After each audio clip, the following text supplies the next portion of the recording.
But you gotta change your awareness of yourself, as Maslow said. And one of the ways that you change your awareness of yourself is to understand a very simple premise. Think of an apple pie. Here's an apple pie, and this apple pie, you take this apple pie and you take a slice of this apple pie and you put it over here. And then you walk over to the slice and you say to the apple pie, the slice of apple pie, "What are you like? What are you like?" And the little slice of apple pie says, "I must be like what I came from." You wouldn't expect it to be pineapple. You wouldn't expect it to be cherry. You would expect it to be like what it came from, right? So why is it that we understand this, and yet we don't understand that we too must be like what we came from? We must be, we are pieces of God. We came from a divine source. We have to trust in our divinity. We have to understand that we are not this package of bones and skin encapsulating, these internal organs, that's not who we are. That's what we call the false self. It's an illusion. That who we really are is what we came from. And what we came from is eternal, it's infinite, it's kind, it's unlimited, it excludes no one. So that if we understand that we are really here as spiritual beings, just having a human experience, not the other way around. We're not human beings having a spiritual experience, it's the other way around.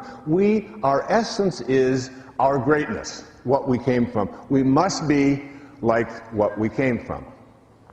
I've just taken up this new practice. It's called yoga.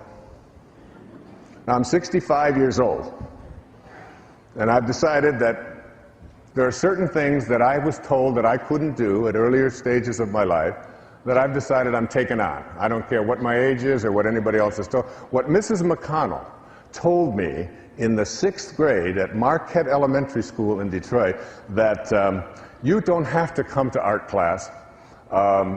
It's really not for you. You can go dribble basketballs maybe, but you don't want to come to art. This is because she saw some of my stick drawings that I was pretty proud of. And then there was Mr. Tubbs at Denby High School in Detroit, who, when I turned in my first drawing in drafting class, I didn't even know what drafting was. When I just signed, they threw me in there because the school was so overcrowded. It was my elective. And I turned in my first drawing, and he asked me the question, "Do you have a little sister?" Like in the 3rd grade, because she perhaps is the one that did this way. That was my whole view of my artistic ability. I'm out there painting now. I'm doing painting. And I'm also doing yoga, all right?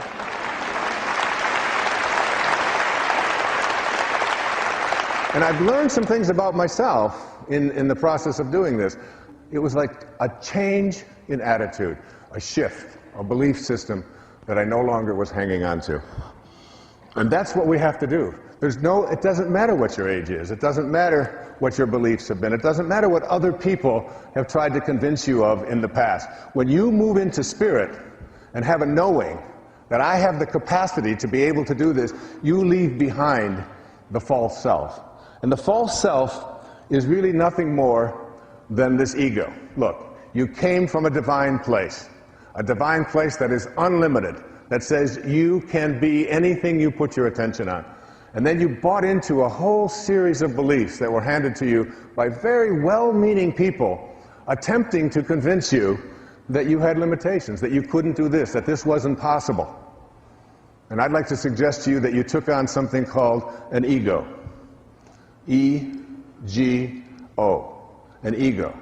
You came in from divinity, you came in from a place of unlimited, you show up and you edged God out.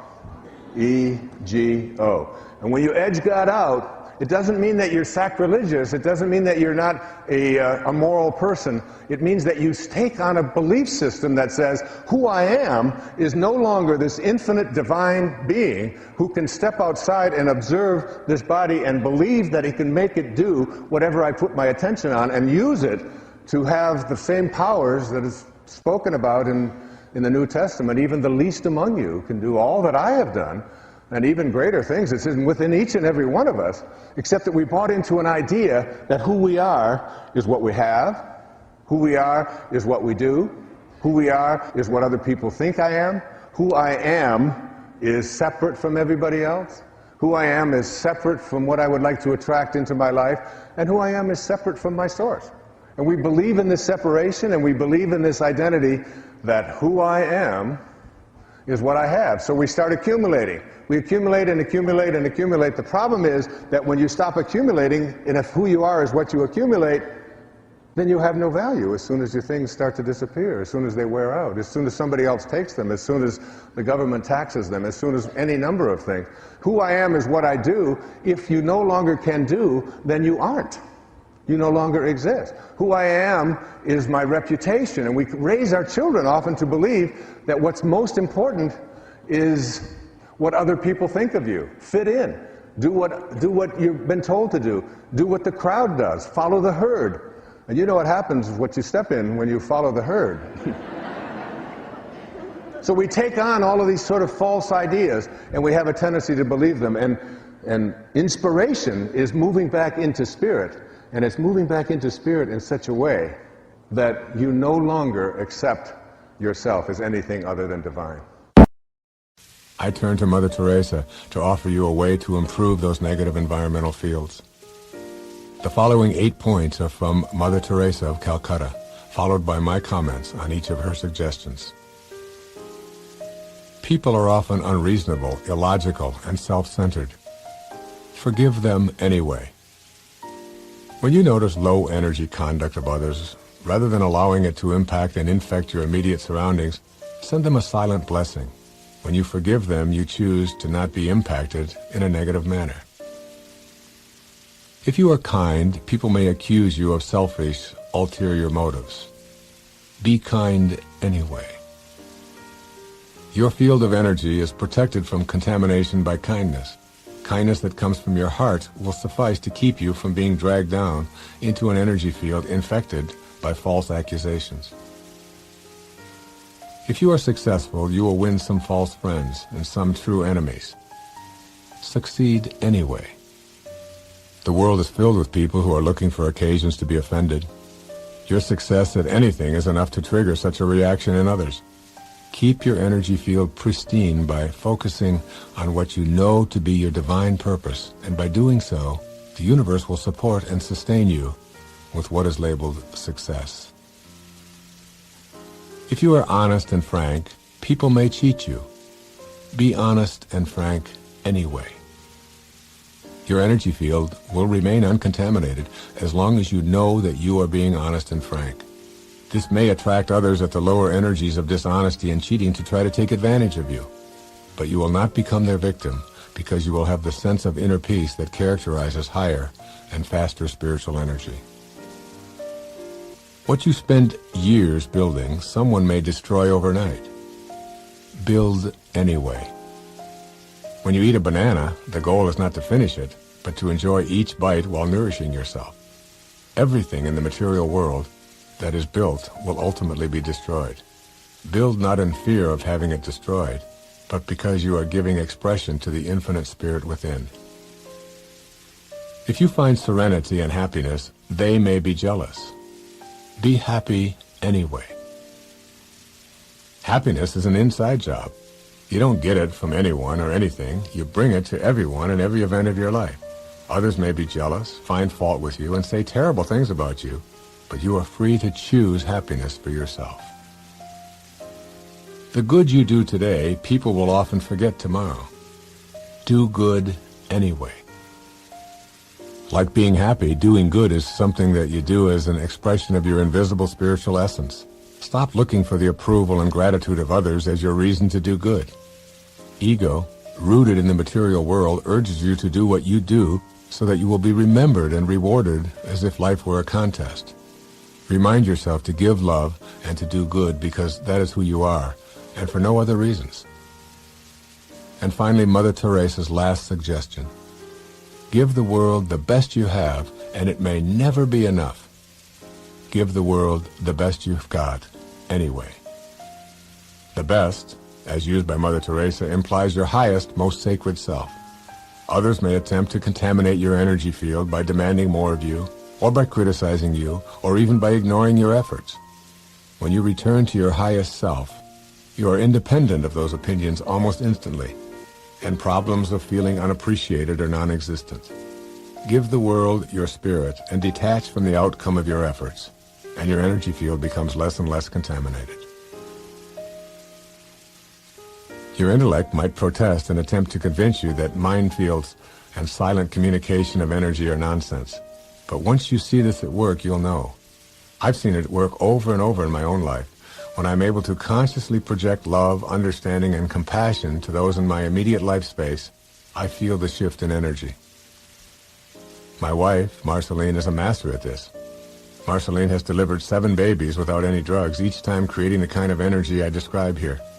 Moreover, she is now a doula, a woman who assists others in delivering their babies in an atmosphere where fear and anxiety are replaced with a calm, loving feeling of thankfulness for being able to participate in such a miracle. The closer you come to being in a dynamic state of grace in your thoughts and refusing to be in the fields of those who are projecting lower energy thoughts, the closer you come to being in God's minefield. All of it is there to teach us something grand and something delightful, and that helps us move to higher and more spiritual places. So the way that you eliminate adversity is literally to be thankful for it and to say thank you for everything that is showing up in my life. It is going to teach me something profound. And some of the most difficult and very troublesome kinds of things that have occurred to me in my life, what I thought were at the time, have taught me how to be a better writer, a better speaker, a kinder person, a better human being. Because true nobility, it's not about being better than other people.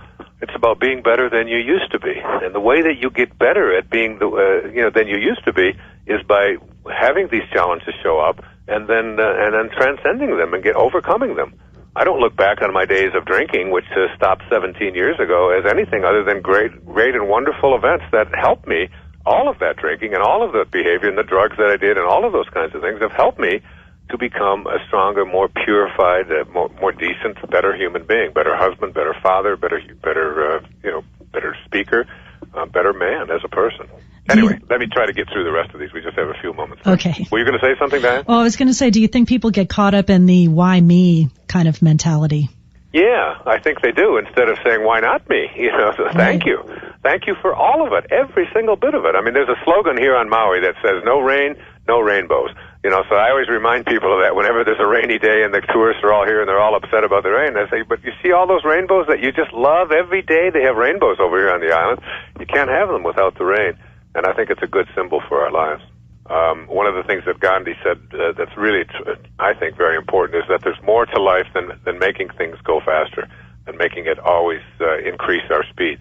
That the idea that we have to get there fast, we have to be ahead of the other person, slowing ourselves down. In the 26th verse of the Tao that I was writing about this morning, it talks about the stillness, about being able to, that stillness is the mother of unrest. In other words, the master of unrest. In other words, in order to be able to get to a place where you are no longer filled with unrest, you have to go to this place of stillness, this place of quiet, this place of peace that is within each and every one of us. And that means not telling yourself that you have to be there ahead of the other guy, not rushing through the traffic lights, but meditating your way through when a yellow light comes, instead of rushing through it, that's just a habit. Instead of that, just slowing down, putting your foot on the brake and saying, thank you for 1 minute to just sit here and be at peace and be kind and be in a sense of harmony with my source, which is always at peace. Also, I said, do everything that you can to eliminate debt in your life, because all of the debt that you have, the credit card debt, the money that you owe the banks, the mortgages, all of those kinds of things are a way of giving up control of your life and putting it into the hands of someone who will be controlling the purse strings of your life. and also to let go of your idea about everything is evaluated on the basis of how much it costs or how much it's worth. Try to take the dollar value off of things and just enjoy everything in your life for what it is. I'm going through something right now, and I'm kind of wanting to know why all this is happening to me in my life. At 15, my dad died unexpectedly of, an aortic aneurysm, and then I dealt with that somewhat decent. I don't want to say great, but I was only 15, and then I got married, and my husband and I struggled for 4.5 years to get pregnant with one miscarriage along the way. And we got pregnant in November last year. We found out December 8th. And then on April 4th, we found out that the baby was really sick. Mm-hmm. And I ended up delivering a stillborn on April 19th. Mm-hmm. And I'm just not quite sure why all this is happening and how to get through it. Yeah, I can hear your pain. First of all, as you move along this path that I'm writing about, especially in inspiration, you find out that all of the greatest teachers who've ever walked among us, including Jesus, all of them, have taught us that death is not a punishment, that it is the inevitability of all things, that everything that composes decomposes, and the question isn't whether it's going to decompose. The question that we have as human beings is how long is it going to take? How much time do we get? When you say the words, "My father died unexpectedly," my immediate response to that is unexpected to you. Yeah. But not to God, and not, and that the moment that your father was conceived and the moment that he showed up on this planet, his birth was here, independent of his opinion about it, and so was his death.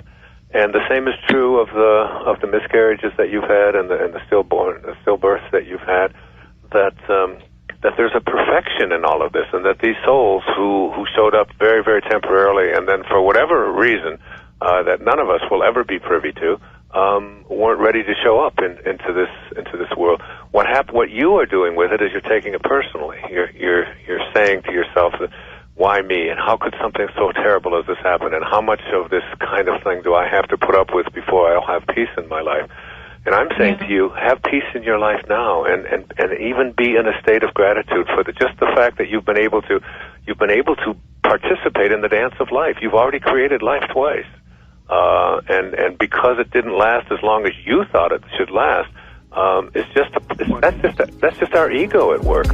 This idea of ignoring what the senses tell us, because we go through our days, we go through our life, and we pay attention to what we see and what we touch and what we feel and what we smell, and that becomes our reality, and we think that that's the only reality that there is. If I can touch it, if I can see it, if I can grab a hold of it, I can smell it, then that makes it real. And if I can't, then it's unreal.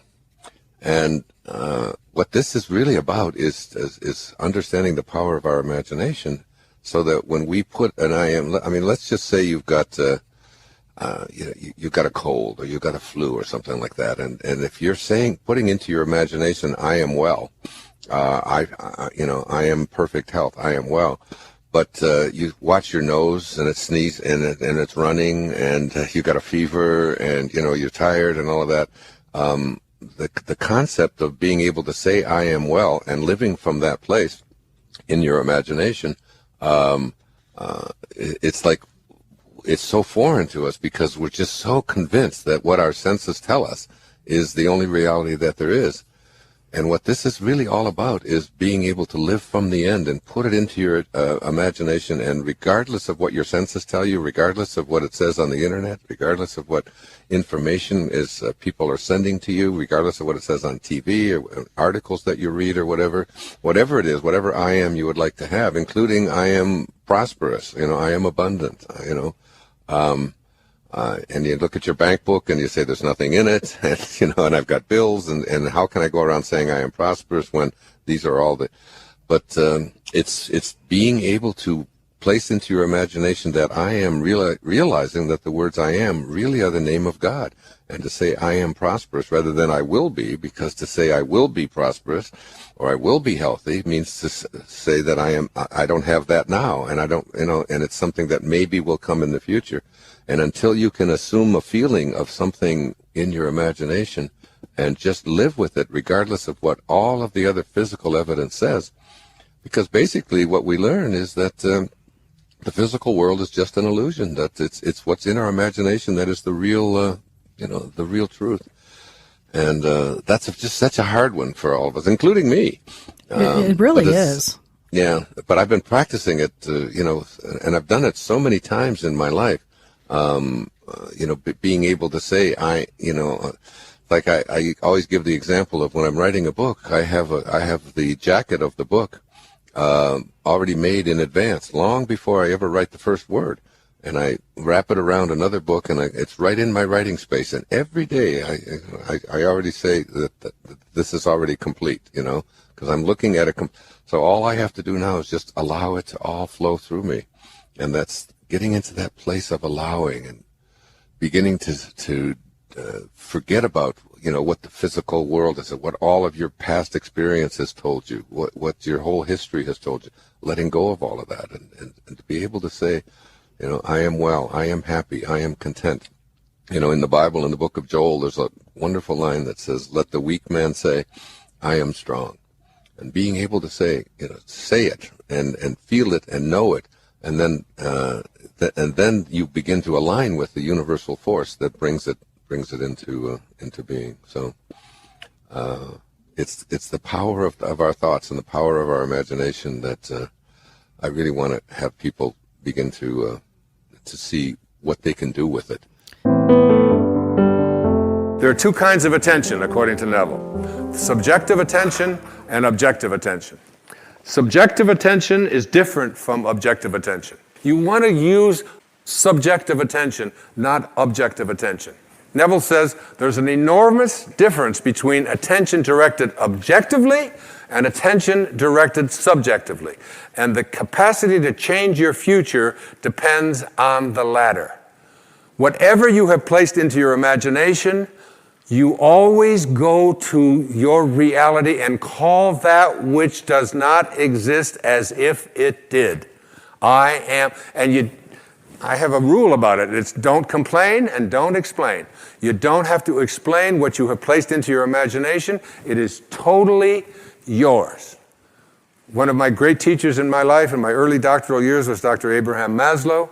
He said, become independent of the good opinion of other people. Trust yourself. Subjective attentions, you, and only you, capital Y-O-U, are the subject that impacts the burning desire in your imagination. You are living and feeling as if your future dreams are a present fact. The world you live in is an intelligent system in which every moving part is coordinated by every other moving part. There's a universal life force that supports and orchestrates everything. It all works together in perfect harmony. You are one of those moving parts. You showed up here in this body that you inhabit, precisely on time. Your body will leave here with the same precision. You're an essential piece of this complex system. Here you are in this intelligent system that has no beginnings and no ends, in which all of the galaxies move in harmony with each other. You must have shown up here for a reason. Khalil Gibran said, when you are born, your work is placed in your heart. Take a moment right now and point to yourself. Your finger is very likely pointing right at your heart, not at your brain, but at your heart. This is who you are. The constant beating of your heart in and out and in, is a symbol of your infinite connection to the always present heartbeat of God, or the universal intelligence. Your left brain calculates, figures things out, analyzes, and comes up with the most logical choices for you. It thinks. Your right brain represents your intuitive side. This is the part of you that goes beyond reason and analysis. It's the part of you that feels things, that's sensitive to love, that's emotional about what's important to you. Your right brain allows you to tear up as you hold your babies or bask in the beauty of a glorious day. Your left brain can analyze it, while your right brain lets you feel it. Pick a situation and ask yourself if what you know or what you feel is most important to you. Generally, what you'll take care of first depends on the situation and circumstances you're in. Your intellect can be figuring out exactly how you're supposed to act in a relationship when things are collapsing or when they're rapturous. And then there are times when what you feel will supersede what you know. If you are feeling fearful, scared, lonely, or on the other hand thrilled, loving, and ecstatic, these will be the dominant forces you'll act upon. These are the times when your right brain is right. Your right brain will always lead you passionately to your purpose. Listening to your right brain. There's an intuitive, invisible presence that's always with you. I picture this presence as a nagging little creature who sits on your right shoulder and reminds you when you've lost your sense of purpose. Listen to your invisible companion. Express the music that you hear and ignore what everyone else around you thinks you should be doing. As Thoreau put it, if a man does not keep pace with his companions, perhaps it is because he hears a different drummer. Let him step to the music he hears, however measured or far away. Be willing to accept that others may even see you as having betrayed them, but you haven't betrayed your music, your purpose. Listen to your music and do what you know you have to do to feel whole, to feel complete, and to feel as if you're fulfilling your destiny. You'll never be at peace if you don't get that music out and let it play. Let the world know why you're here, and do it with passion. Being passionate means taking risks. You may indeed find yourself living a comfortable life when you don't follow your instincts. You're aware of that nagging companion saying to you, this may look right, but does it feel right? Are you doing what you came here to do? For many people, the answer is, how do I know what my heroic mission is? You'll find your passion in what inspires you the most. And what does the word inspire mean? It derives from the words in spirit. When you're inspired, you never have to ask about your purpose. You're living it. For one of my children, it's about riding horses and being at the stables. She's in heaven when on horseback or even cleaning out a stall filled with horse manure. Another daughter is only inspired when she's singing, writing music, or performing. She's felt that way since she was 2. For another, it's her artwork and design that makes her feel purposeful. For yet another, it's designing websites and creating computer programs for others. For me, it's writing and speaking and creating products to help people become self-reliant. This has always been my passion, even as a young boy. When I go before an audience and I sit down to meditate, I repeat the mantra, how may I serve? How may I serve? How may I serve? How can I get my ego out of this presentation, out of this program, out of what it is that I am doing, and my needs to have rewards and to have applause and to have people tell me how wonderful I am? How can I get all of that out? If you're a dentist, you can give a flower to every patient. You can call them in the evening and ask how they're doing, as my dentist always does. You can make your waiting room a place where people look forward to coming by putting in programs like this for people to listen to while they're being drilled on. It doesn't make any difference. If you're a cab driver, you can make your cab a place of service. You can do a little bit extra. And the irony is when you turn your life over to being a statesman and ultimately to being a spiritual being, this attitude allows this free-flowing, unconditional, loving energy that is the divine universe, that is God, to enter into your life.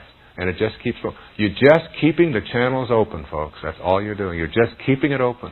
And you're aware of every little cue that comes along that blocks that channel. The minute that it's there, it's an angry thought, it's a judgmental thought, it's a stressful thought. The minute that it shows up, you replace it with an attitude of service, gratitude, generosity, and it leaves.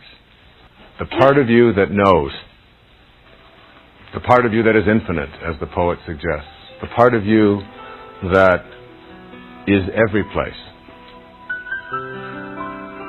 is also in all that you would like to see show up in your life. And if you keep a generous, grateful, serving attitude, you'll never block it. Thank you. Thank you. So look at the energy of your life. The energy of the foods that we eat, the shows that we watch, the places that you accumulate, the friends that you have, the people that find fault with what you're doing. Look at all of the way, even a simple little thing like feng shui, which is a Chinese form of how you arrange the furniture It's so cool, but I've got a lady who works with me over in Maui, and every time I go away, she'll come back and she'll have this thing moved over here and this thing over there, and I'll say, but I like this here. This is where I shave. No. The feng shui of that isn't quite right, and you don't want to have a red next to you. I just listen to her. My place is one of the most pleasant and beautiful places. Of course, having it on the ocean has a lot to do with it as well. But I believe that energy is in everything. Change the energy of your life and reconnect to the energy of spirit. Spiritual energy is healing energy. And also the way that we talk to ourselves. How do you talk to yourself? If you think, here's one of my favorite quotes, the creative source in your life. Here it is right here, this creative source. This source reacts to your belief in shortages with a fulfillment of your belief. If you believe there's shortages out there and you can't attract them into your life, now this is a source that is unlimited abundance. It just is a constant state of creating. It's always creating, okay? So it doesn't know anything about shortages. If you come to this source with a belief that there are shortages in terms of your life, it will fulfill your belief. If you believe that you can't be healed, that it's just impossible for you to be healed, if you believe you can't be happy, if you believe that you have to be miserable, if you believe that you can't attract the right person, if you've got something that you want to fund, some project that you want to fund, and you can't get it funded, and you come to this source with a belief in shortages, it will fulfill your belief. It only knows how to be. Remember what I said earlier. You are at one with this, and you are also at one with all of its principles. And you have to contemplate yourself as connected to, in harmony with, in rapport with this. It's like what I'm asking you to do in this program. I'm asking you to see yourself at every moment of your life when you're having a thought, when things aren't working, when you're not feeling well, when the right people aren't there. You could say something to yourself. I heard people say this, I tell people always, think from the end. Think from the end. So I was talking to a man one day down where I work out in the gym, and I said to him, he's been sick, he's got nose running, he's got, Snoopy's running out of his nose, he's got, it's disgusting. And, I said, how long have you been sick, Marty? You will never believe this answer. He said, in 3 weeks, it'll be a month.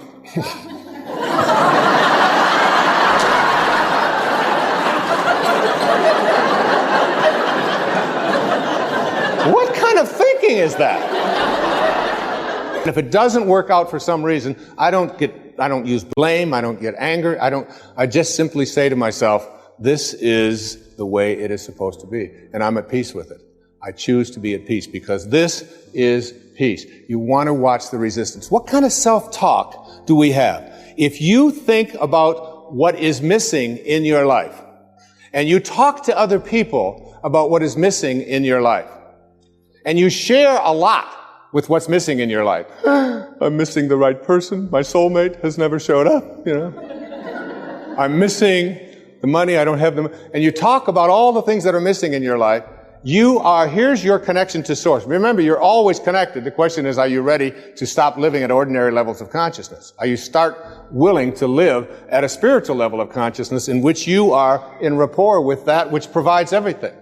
So if you're thinking about what's missing, and you go to this universal source, asking to have fixed what is missing in your life, you'll have your belief in what's missing continue to be refocused for you. In the Old Testament it says, as a man thinketh, so is he.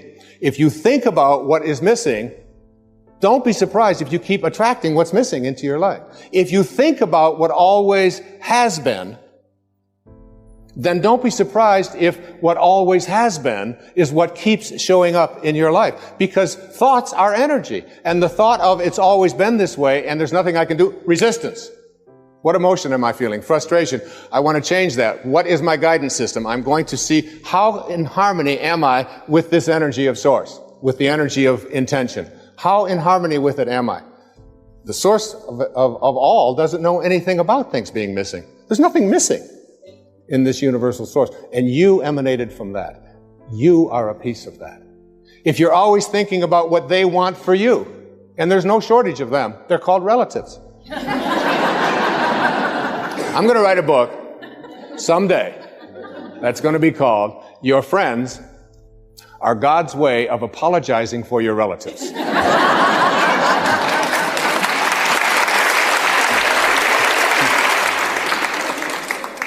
Why? Because, by the way, I gave this same talk to your relatives and they applauded even louder. Okay?